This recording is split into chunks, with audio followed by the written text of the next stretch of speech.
আশা করি অনেক ভালো আছো। আজকে চলে এসেছি একটা চিকেনের রেসিপি নিয়ে। আজকে বানাবো পাতলা করে চিকেনের ঝোল আলু দিয়ে, সেটাই তোমাদের সাথে শেয়ার করব। রেগুলার তো ভিডিও দিতে পারছি না শারীরিক অসুস্থতার জন্য। তোমরা জানো কম বেশি সকলেই আমার শরীরটা অনেক দিন ধরেই আর কি খারাপ, খুব একটা ভালো যাচ্ছে না, তাই রেগুলার ডেলি ব্লগ দিতে পারছি না। যেদিন যা রান্না করছি একটু একটু করে ভিডিওর মাধ্যমে তোমাদের সাথে শেয়ার করছি। তো যাই হোক, আজকে বানাচ্ছি চিকেন, তো সেটাই আর কি। দেখো আলুগুলো একদম ভালোভাবে তেল দিয়ে আর কি ভেজে নেব। আর অনেকগুলোই আর কি আলু দেওয়া হয়েছে, কারণ আমরা একটু আলুটা বেশি পছন্দ করি সেই কারণে। আর এইদিকে তো চিকেনটা নিয়ে নেওয়া হয়েছে, ওই চিকেনটা দিয়ে আর কি, চিকেনটাও কিন্তু আমি ওই লবণ আর হলুদ মাখিয়ে আর একটুখানি শুকনো লঙ্কা মাখিয়ে আর কি ভালোভাবে, ওটাও কিন্তু তাইলে ভালোভাবে কষিয়ে নেব। তো যাই হোক, ভিডিওটা কেউ স্কিপ করো না, পুরো ভিডিওটা দেখার অনুরোধ রইল। যদি ভিডিওর কোনো অংশ ভালো লেগে থাকে লাইক কমেন্ট অ্যান্ড শেয়ার করে দিও। যারা আজকে ভিডিও প্রথম দেখছো, একটাই কথা বলবো, যদি কোনো অংশ ভালো লেগে থাকে আমার ছোট্ট চ্যানেলটিকে সাবস্ক্রাইব করে পাশে থেকো।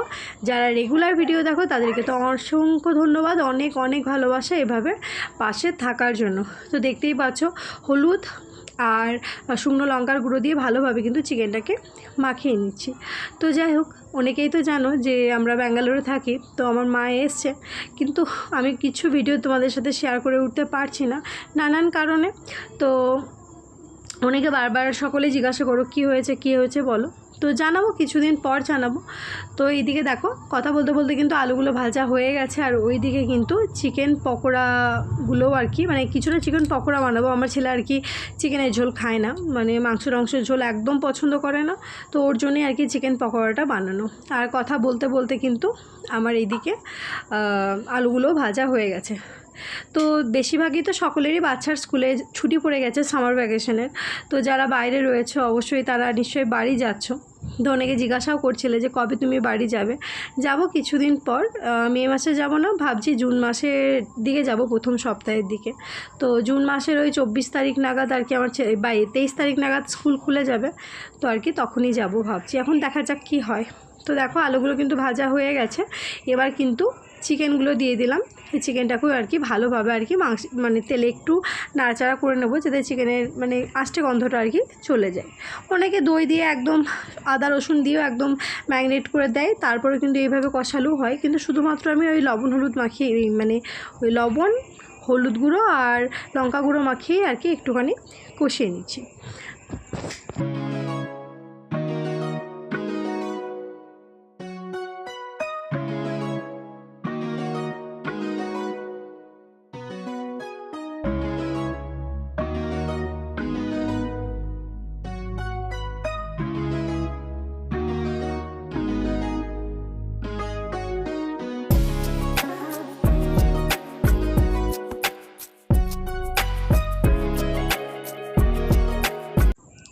ওইদিকে তো আমার মাংসটা একদম কষানো হয়ে গেছে, এবার দেখো কড়াইয়ে তেল দিয়ে দিয়েছি। এবার আর কি মশলা বানাবো, তার জন্য দেখো গোটা গরম মশলা, একটা শুকনো লঙ্কা দিয়ে দিলাম। দেবো এবার অল্প করে চিনি, তেলের উপর চিনিটা দিতে, মানে বাঙালি রান্নায় সব রান্নাতে আমি একটু একটু করে চিনি দিই, চিনি না দিলে ঠিক আমার পোষায় না। তো যাই হোক, আজকে চিকেনে কিন্তু কোনো টমেটো ব্যবহার করছি না আমি। তো দেখো এবার দিলাম 5 ফোড়ন, তারপরে দেবো আমি চিনি আর পেঁয়াজ। তো পেঁয়াজটাকে দিয়ে আর কি ভালোভাবে নাড়াচাড়া করে একটু লাল লাল করে ভাজা করে নেবো, যেভাবে সকলে তোমরা চিকেন করো সেভাবে আমিও করি। তো যাই হোক, আর ওইদিকে কিন্তু ভাতটাও আমি বসিয়ে দিয়েছি। আর সকালে আজকে চাউমিন বানিয়েছিলাম, যেমন করে আগে আর কি ছোটোবেলায় বানানো হতো, আলু তারপরে বাদাম সমস্ত কিছু দিয়ে, কিন্তু আজকে সেভাবেই বানিয়েছিলাম। ভেবেছিলাম চাউমিনের রেসিপিটাও তোমাদের সাথে শেয়ার করব, কিন্তু শেয়ার করে উঠতে পারিনি। ওই বলছি না, যখন মানে শেয়ার করবো বলে তো হয়ে ওঠে না, অনেক সময় সব সময় সমস্ত রকম পরিস্থিতিটা থাকে না আর কি। তো যাই হোক, ওটা তো শেয়ার করতে পারিনি, যেহেতু আজকে দুপুরে চিকেনটা বানালাম, তাই চিকেনটাই তোমাদের সাথে শেয়ার করছি।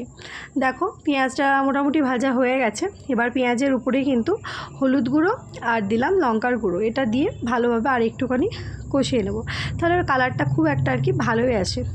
তারপরে যখন পেঁয়াজটা একটু ভালো করে আর কি ভাজা হয়ে যাবে, তখন এই আদা রসুন আর জিরে যে বাটাটা রয়েছে ওই বাটাটা কিন্তু দিয়ে দেবো। তারপরে একটুখানি কষিয়ে নিয়ে চিকেনটা দিয়ে দিলেই মোটামুটি কষালেই হয়ে যাবে।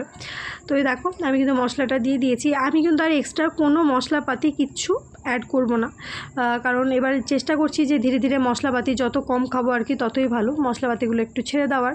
তো এইদিকে দেখো একটুখানি কাসুরি মেথি দিলাম, কারণ আমার কাছে ধনিয়া পাতা ছিল না। যখন ধনিয়া পাতা থাকে না তখন কিন্তু কাসুরি মেথিটা দিয়ে বেশ ভালোই লাগে খেতে। তো ভালোভাবে এবার মশলাটা কষিয়ে নিচ্ছি।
দেখো মশলাটা কিন্তু কষানোর পর মাংস দিয়েও ভালোভাবে ওই 10 মিনিট মতো কষিয়ে নিয়েছিলাম। এবার কিন্তু জল দিয়ে দিলাম, পুরো একদম মানে টায়ে টায়ে পুরো এক কড়াই মানে মাংস হয়ে গেছে। আর ওইদিকে কিন্তু চিকেন পকোড়াও আর কি ভাজা হচ্ছে। বললামই তো আমার ছেলে একদম চিকেন মানে চিকেনের ঝোল পছন্দ করে না, কিন্তু এই পকোড়াটা খেতে ভালোবাসে, তো ওর জন্য পকোড়া বানানো হচ্ছে আর আমাদের জন্য চিকেনের ঝোল। তো দেখতেই পাচ্ছ একদম কিন্তু চিকেনের ঝোল একদম পুরোপুরি রেডি হয়ে গেছে। হাজব্যান্ডকে খেতে দিয়ে দিয়েছি, মানে আগে দেখাতে ভুলে গিয়েছিলাম, তারপরে মনে পড়লো আর কি লাস্টে যে তোমাদের সাথে শেয়ার করে নিই। দেখতেই পাচ্ছ কালারটা কত ভালো এসছে। তো যাই হোক পুরোপুরি এক কড়াই হয়েছিল, তো দিয়ে ধুয়ে আর এতটা আর কি রয়েছে। কেমন লাগলো আর কালারটা কেমন এসছে অবশ্যই কিন্তু তোমরা কমেন্ট করে জানিও। সবাই ভালো থেকো, সুস্থ থেকো, আবার দেখা হবে অন্য কোনো রেসিপির মাধ্যমে। বাই।